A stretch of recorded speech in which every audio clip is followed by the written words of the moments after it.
This video sorts out the research behind why we're so reluctant to connect, deepen, or even try to make friendships, why that's bad for our brain, and what you can do about it. At the end of the video, there will be 2 steps you can take to improve your social life and your brain functioning.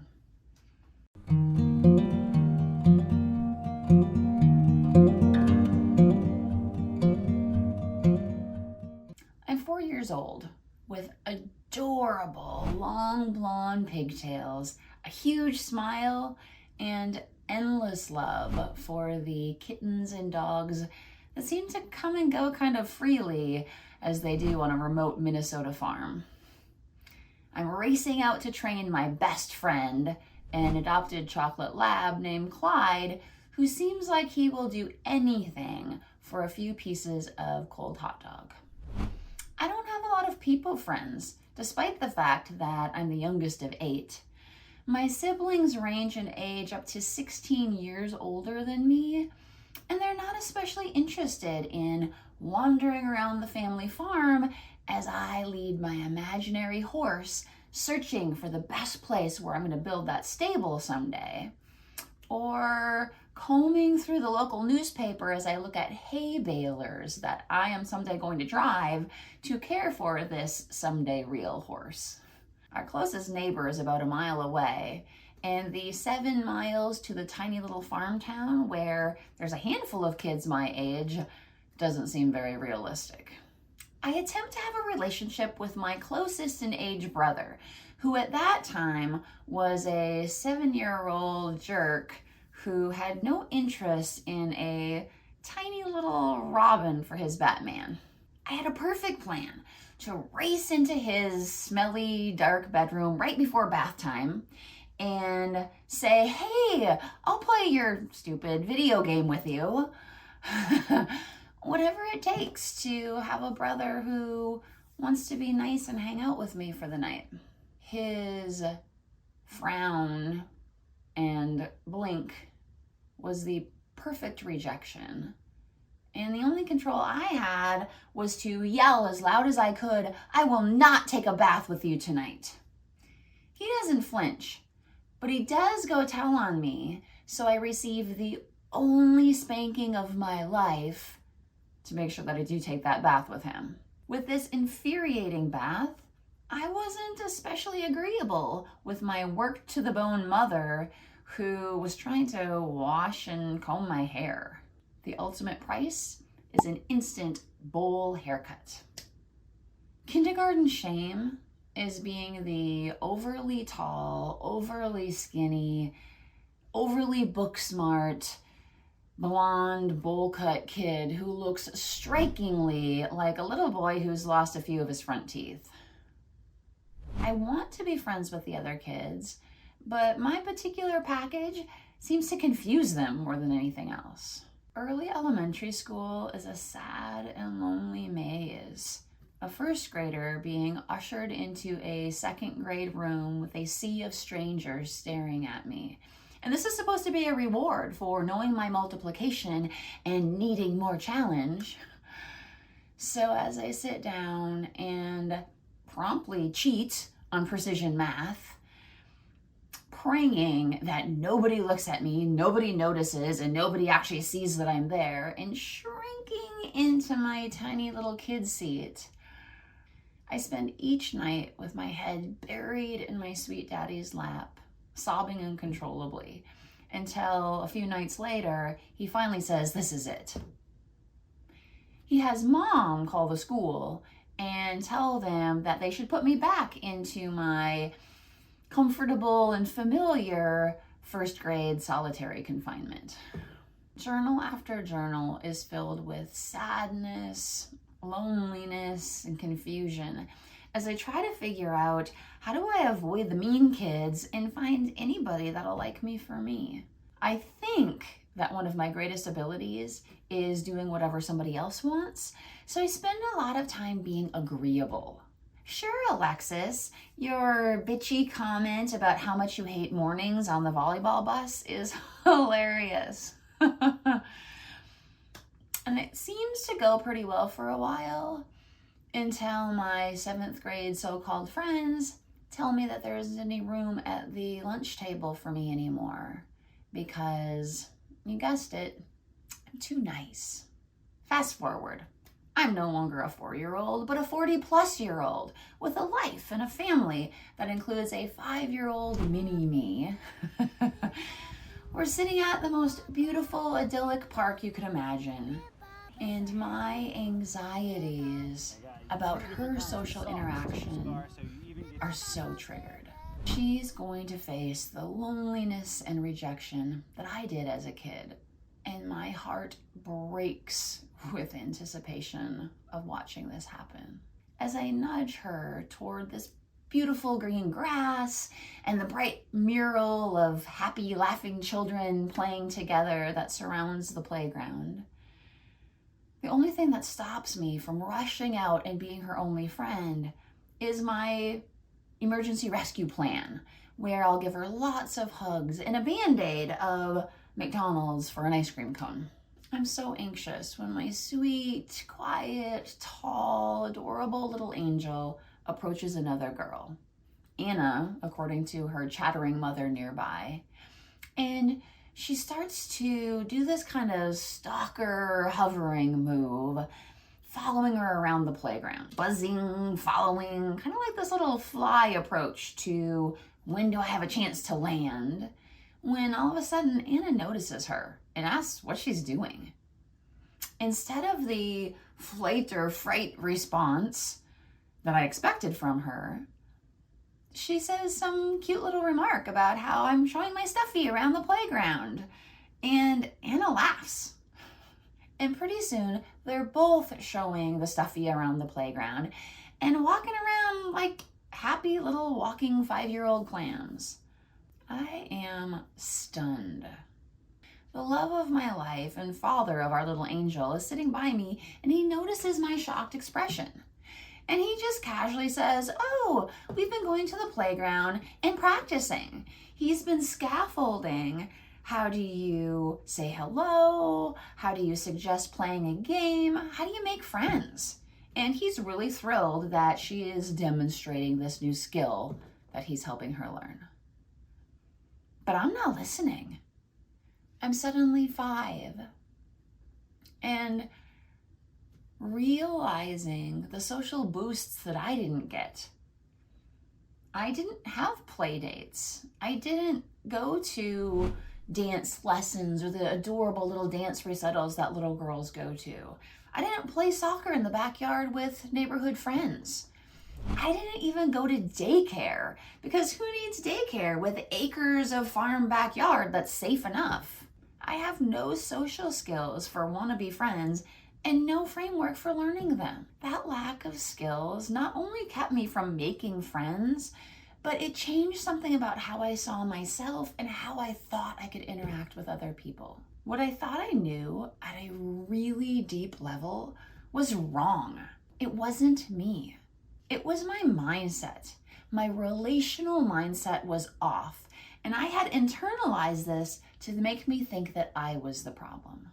Early experiences that shape our relational mindsets happen to everyone, and sometimes they're not the healthiest experiences that shape our brain and our experience. Sometimes it's the, yay, best moment of my social life, but more often than not, it's the social disasters or traumas that we experience that guide how we think about socializing in ourselves. This leads people to struggle trying to connect and to blame themselves for the problem. Nicholas Epley, a behavioral scientist from Chicago, did a series of studies with several colleagues to illustrate the point of why we're just wrong about how we see our interactions with others. I'll highlight 6 main points from his collaborative research. I have a friend, a great friend, who suffers from depression at times. Not the, oh, I'm having kind of a bad day kind of depression, but the, I can't get out of bed, I am feeling terrible, it is impacting my life in every single kind of way, and it drags on for days and weeks and months kind of depression. A few years ago, I found out after probably way too long that she was in one of these episodes of depression. I didn't know what to do or say, and even with the title of psychologist on my back, I felt like I couldn't really be helpful to her. So I ended up basically doing nothing. In the end, I tried to convince myself that she really wouldn't have cared or have benefited if I had reached out supportively to her. Epley's research says this isn't true. People are actually impacted so much more than we think, and they're not looking to see if we're smart or if we can solve their problem. They're actually looking to see if they feel like we are warm and caring. This goes for people that you know well and people that you've just met. Here's another example. Have you ever noticed something about someone and really liked it? Whether it was their new shoes, how they hum every time they walk by you, or the cool flowers they grow outside of their house. You don't say anything because it might be awkward for them and they probably wouldn't care anyway. Epley's research says this is wrong, that when people receive compliments, they actually feel so much more positive and don't feel as awkward as we think they're going to feel. Part of this effect is, again, your compliment coming off as being caring, not you being smart. You know when you read about small acts of kindness, like paying for somebody's coffee who's next in line, or letting somebody cut in front of you at the grocery store when they have one item and you have 30? Well, you look at that and go, that's cool and all, but it probably doesn't make that much difference in the real world. Epley's research tells us that those small acts of kindness actually give people a much larger surge of positivity than you might think. I was on a business trip to a small coastal town, and I was by myself for a few days. I went out to eat one night, and as I sat up next to the bar, which was the only place to sit in this really crowded, cute little place with just tons of people interacting everywhere, I told myself this was stupid. And why was I sitting here for the next hour watching everybody else interact when I could at least be comfortable in my hotel room eating Subway? To my surprise, a couple came and sat down beside me. And when I made some happy comment about some random thing that was on the menu, they actually responded really positively. 2 hours later, we were chatting away still, talking about our lives and just happy, funny little things that were coming up in conversation. It was the best experience of my trip. Epley's research suggests that talking to strangers anytime, whether it's when you're commuting to work, getting groceries at the store, or hanging out at the park, is more positive for you and the other person than we might think. This goes for both extroverts and introverts. If you are forced into having a conversation with a stranger, most people feel like keeping it light and talking about the weather or some other trivial thing is the best thing to do. Epley's research suggests that actually, when people talk about something that's more important to them, they enjoy the conversation so much more. When you think about reconnecting with an old friend, what's the best way to do this that comes to mind? The most convenient way is potentially to shoot off an email or a text, and it also avoids the potential social awkwardness of reaching out in some other more intimate way. Epley's research says this is a mistake. When you connect by using your voice, whether this is by phone, video chat, or actually in person, the connection actually is much less awkward than people think it's going to be, and at the end of it, people feel so much more connected. The takeaway message tends to be that our inner selves worry that we won't be smart enough or good enough to have enjoyable conversations that doesn't bore somebody to death. But in fact, if we're warm and genuine, both sides enjoy the interactions and truly benefit from them. We all just really want to know that somebody cares. The problem is that we have to get up the courage to act. And there is great research on motivation to tell us why this is so challenging. Motivation doesn't come before we act, so that it gives us this big surge to be productive and do something amazing.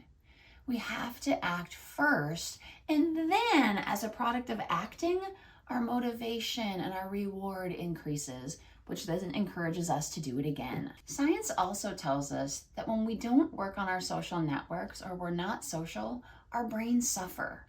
Research dating back to the early 2000s tells the story. Over 1,000 Swedish people were followed for 3 years, and when they had a poor or limited social network, their chance of developing dementia increased by 60%. In another study, over 6,000 Black and white older adults in the United States were followed for 5 years. A high level of social networks reduced chances of cognitive decline by 39% compared to people with low social networks. High social engagement, defined as doing activities that were social or productive, reduced the risk of cognitive decline by 91%.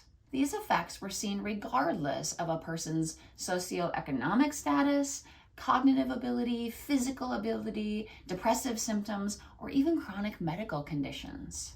In 2006, data was published from almost 100 people in the Rush Memory and Aging Project, who were followed over time for several years, and then they donated their brain upon death so that it could be autopsied.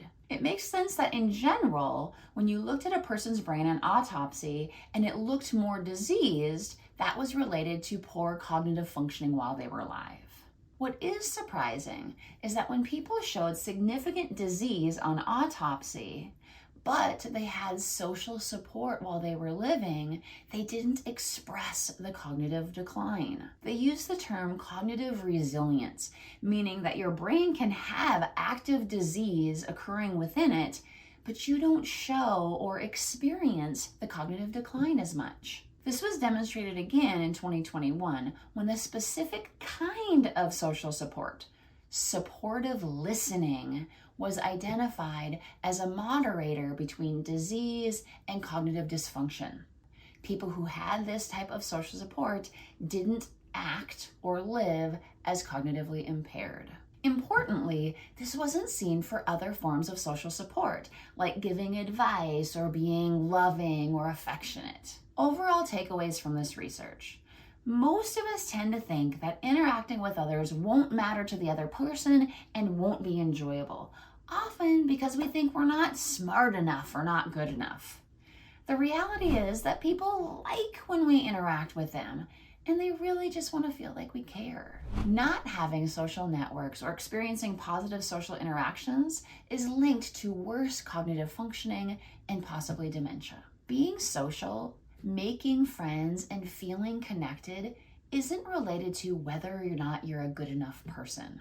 It's about having the belief that you can connect and that it's worthwhile, and having the skills to be able to do so. Being authentic, connecting in meaningful ways, and dropping that backpack of loneliness are all skills that can be learned. So let's talk about 2 skills that you can start practicing today. The first is eye contact. Let's think of this as a baby step. You don't even have to open your mouth. The next time you leave your house, feel free to look up from the sidewalk or from your smartphone and actually look at people. Moving the corners of your mouth up at the same time is a bonus move and might help people think like you're trying to be friendly and not stalking them. Please comment below if you try this and you want to tell us how it went, or you want some supportive feedback from our community. The second skill is supportive listening. And yes, this is the exact skill that research suggests will keep your brain sharp even if you're experiencing brain-related changes. The basic ideas include being interested and trying to understand. This goes back to that eye contact skill that you've been practicing, where you're looking at people and nodding or showing them that you're interacting with them, and then asking questions if you actually aren't getting the point. The second piece of this is working really hard to not judge or try to fix somebody's problem. The point is not to be smart or solve things, but for the person to feel like they've been heard. This video will give you the boost to turn your social journey into brain greatness, and the next video will give you an idea of what is neuroplasticity and how do you do it. I can't wait to see you there.